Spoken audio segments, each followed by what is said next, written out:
ऐसी वार्ता सुनकर गरीबदास जी गदगद हो गए कि तो समर्थ बाबा जी तो बहुत बड़े तगड़े हैं, और यहाँ का यो न्यायाधीश और ये बड़ा देवता भी ऐसा हाथ जोड़कर खड़ा इसके आगे।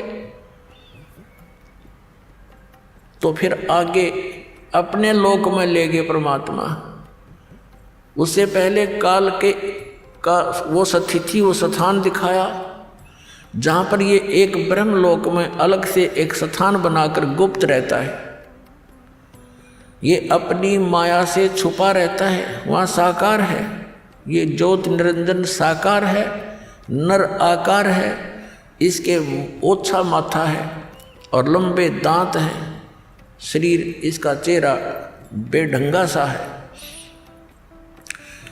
और फिर परमात्मा ने इसका दूसरा स्थान दिखाया जो 21वें ब्रह्मांड में, जहाँ ये तपस्या पर भून कर 1,00,000 प्राणियों का आहार करता है, सूक्ष्म शरीर से गंध निकाल कर खाता है, और जीव मरते नहीं, वो कर्म अनुसार अपना अन्य शरीर प्राप्त कर लेते हैं।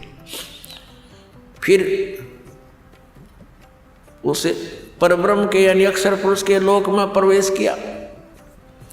वो 11वां द्वार है जो इस काल के लोक से और सरपुरुष के लोक से अक्षर पुरुष के लोक में जो प्रवेश करना होता है जिस मार्ग से, वो 11वां द्वार है। और 12वां द्वार है इस 7 संग, इस अक्षर पुरुष के 7 संग ब्रह्मांडों को पार करके जहाँ फिर सतलोक में प्रवेश करना होता है, वो 12वां द्वार है। अभी तक ये 10वां द्वार की रट लगा रखी थी। ये 10वां द्वार भी काल के ही इस जाल में है। और 11वां जो द्वार है जो उसका तो किसी को पता ही नहीं। बाकी एक आधा जो कबीर पंथी है वो कबीर साहिब की वाणी को पढ़कर उसका विपरीत अर्थ लगा के वो कहता 11वीं खिड़की, बसंतिम खिड़की, 11वीं खिड़की, 11वीं खिड़की। उसको ये नहीं मालूम कि नीम हकीम खतराए जान होता है। और फिर दावा करते हैं वो लोग कि मेरे से बड़ा, मेरे से अधिक ज्ञान किसी का नहीं, क्योंकि मैंने 11वीं खिड़की पागी। और उसको कहाँ बताते हैं? 11वां द्वार कहते सुरती में है, सुरती में।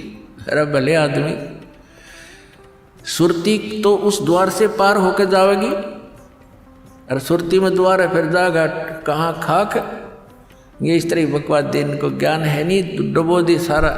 कबीर पंथी होकर के कबीर साहब के मार्ग से परिचित नहीं है। और ये लोग दीमक हैं परमात्मा के मार्ग में, क्योंकि इनके द्वारा दिया गया भक्ति विधि गलत।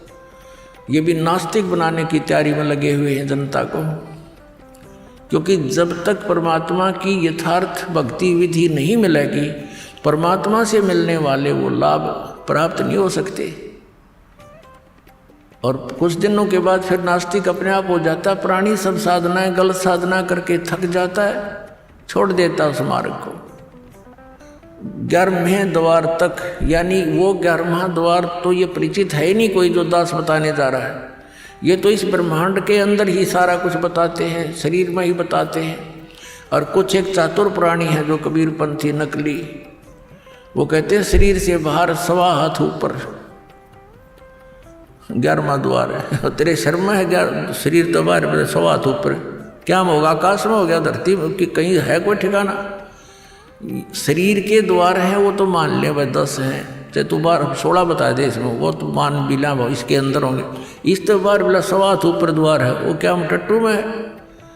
बिना अकल की बात इन लोगों की। तो ये धीरे धीरे कंडम होंगे इस तत्व ज्ञान के। सूर्य उदय होते ही परमात्मा का जो ज्ञान उदय हो रहा है, ये सभी नकली संत पंथ ये अपने आप इनके ये टमटमाते दीपक डीजल वाले सब खत्म हो जाएंगे, निष्क्रिय हो जाएंगे। अब 12वां द्वार है जो 7 संग ब्रह्मांड पार करके सतलोक में प्रवेश करेंगे। कबीर परमेश्वर जी ने कहा है कि 12 दर ऊपर बस है मोरा बालम, यानी अपनी महिमा आप पर सुनाते हुए परमात्मा ने कहा है कि हमारा जो मालिक है आप जी सबका, वो बर में द्वार के ऊपर है, वहाँ रहता है। और आदरणीय गरीबदास साहिब जी ने भी जब परमात्मा के साथ जाकर के वो आंखों देखे सारे द्वार, जब कहा था असंग जन्म तन मरत्या होगे जीवित क्यों ना मरे रे, और 12 दरमद मैल मठ बोरे बहुर ना देथ रे रे। वो बर्म में द्वार को पार करके वहाँ है वो बर्मा द्वार, वहाँ है वो मठ, वो स्थान जहाँ जाने के बाद फिर लौटकर प्राणी कभी संसार में नहीं आता, वो परम शांति को प्राप्त होता है।